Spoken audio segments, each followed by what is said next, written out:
Now it's real, and will people help him? Were they faking that they liked him because they had to behave well, because the LAPD wanted to keep a good image, so the public information officer told the detective to be nice to writers? There's a lot of that in LA. And there's this really weird well, there's such a... Sorry, I hadn't even thought about that. I guess you can't really escape the whole image thing, you can't at all. And what's so funny with there's this weird overlay between crime and Hollywood. And so, for instance, I've been on ride-alongs with cops that halfway through the ride-along, they turn around and start pitching me a screenplay idea. I mean, it's completely surreal. And people don't know also that the sheriff's department switched the name in their criminalist division to CSI after the TV show.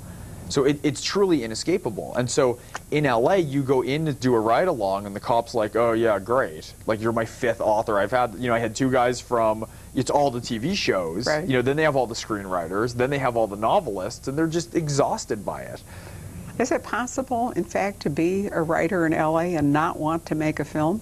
I mean, I sort of feel like it's almost inevitable that anyone writing in LA will be corrupted by that. Yeah, it's true. You can't really duck it. It's like the elephant in the room or something. You're absolutely right. And especially anyone who has, if you have any job where you're a cop or anything where there's the real life stuff, people look at it. They look at Joseph Wamba. They look at, Jerry Pedovitz. They look at all these models of guys who also had talent. It's not just the job. Right. But they have these really interesting, compelling stories, and they have, a constant stream of writers coming in like parasites, like leeching onto them, and I think it's inevitable that you look at it and say, why don't I write this myself if you're in one of those it's not jobs? just the writing. I think there's it's making it visual. I mean, telling us a film is a narrative in a different form than a book. I mean, there's a lot of differences, but basically it's still telling a story.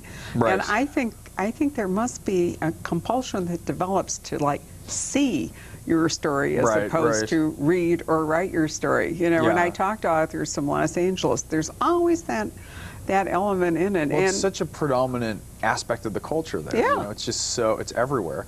And you have a culture that's built on that in a lot of ways. You do. And one of the things Drew observes in he gets into these things with cops, and it's like they both know the lingo. Like, they've both read all the books, they've both lived in the city, they're both up to date on all the nonsense. And so, he'll observe stuff where he says, I'm dealing with cops who watched cops on TV shows, who consulted with cop consultants who were modeling themselves off real-life cops. I mean, things go so many layers drilled down that a real cop will watch a TV show about cops and derive his behavior by that, even though the cops who are actors are dealing with cop consultants. I mean, so it's like everyone's dealing with a narrative convention almost. And it's inescapable, and particularly in LA where people are involved firsthand. At this point, we all are. I mean, a ton of people who are cops, if you go into prison to visit someone, odds are you're going to put your hand up against the glass, because how many times have you seen that? And having been to prison, that's what I did.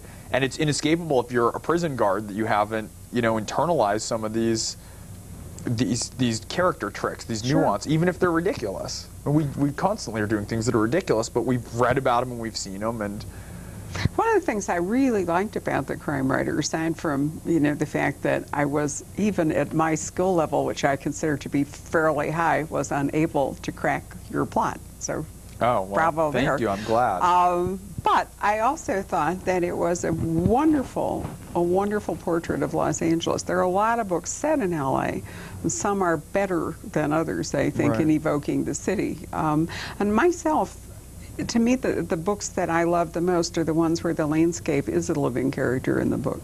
Right. I've learned, in fact, to advise my own authors at Poison Pen Press to start with some image, some piece of writing. I just pulled something up from chapter 4, for example, in a book that we're working on with the first writer, because that's where the book is going to be. And you want to put the reader, if possible, into the landscape of where the book, you want to say to the reader in the first page, this is where this story is going to live. Come with me, so to speak. Fall down the rabbit hole, go through the looking glass, whatever it might be.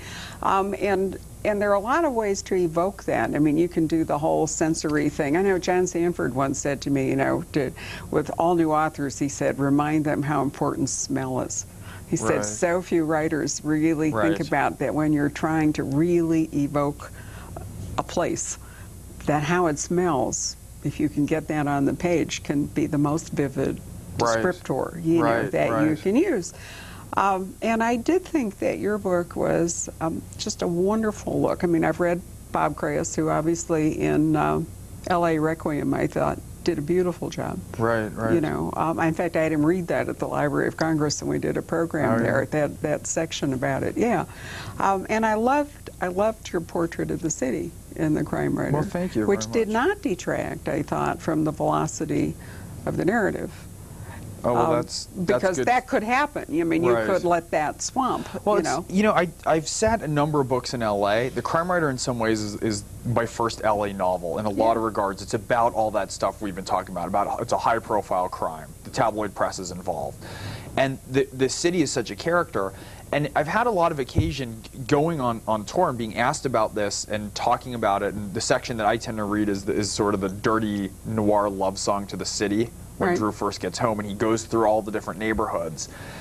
And talking about it in different cities, it's interesting to zero in on it, because some people are saying, well, it's such a negative view of LA. And I say, it's not. Like, Drew is as in love with the city as I am. But the one thing that I love so much about LA is that for all of its superficiality and for all of its inherent ridiculousness and surrealness, LA is in on the joke that is itself. And that's a wonderful, wonderful attribute.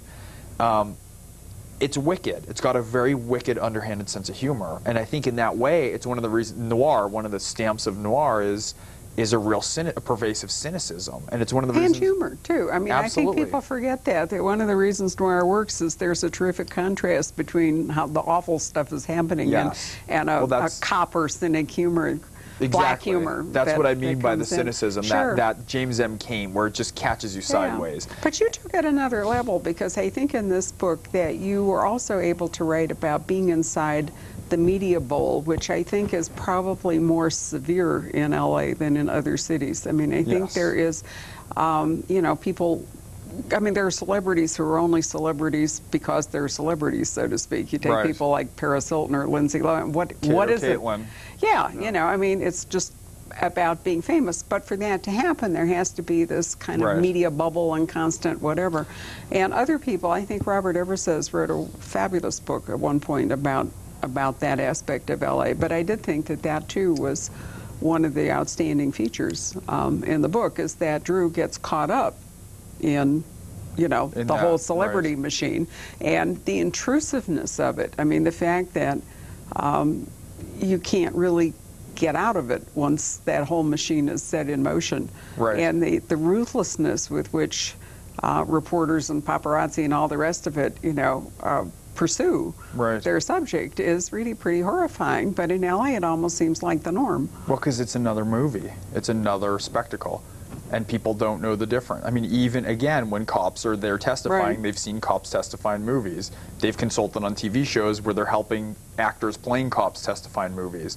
And so it has this really almost arch element to it. When and the heat that's generated within a media whirlwind like that in Los Angeles is just, it's staggering. I've often wondered if in any other city the O.J. trial would have been on television.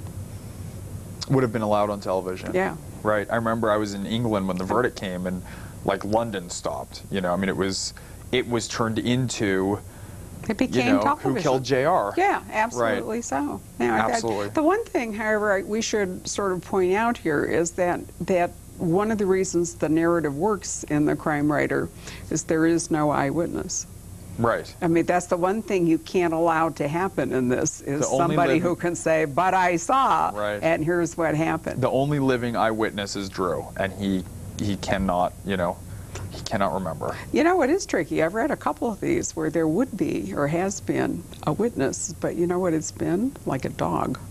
Oh, right, or a parrot. Right. Or something, you know, and that adds a layer of frustration, right? Because if only it could talk, you know, you get that routine. Yeah, that's funny. Are you planning on Drew having any further adventures, or has this been his story? Right now, this is his story. I don't have plans in the works, but you know, you can't rule it out with anybody, because if the right story gets you with the character, I mean, I'm certainly not one to rule it out. But for right now, giving it some thought, we're back to that issue of contrivance, which is, you know, here's Drew who's woken up in the middle of this plot that's ripped from one of his own potboilers, and does he wake up in another one next week? You know, it's sort of Where does he go? Yeah, exactly. And so I didn't want to do anything in a later book that would have like a backward effect of ridiculousness toward the first plot.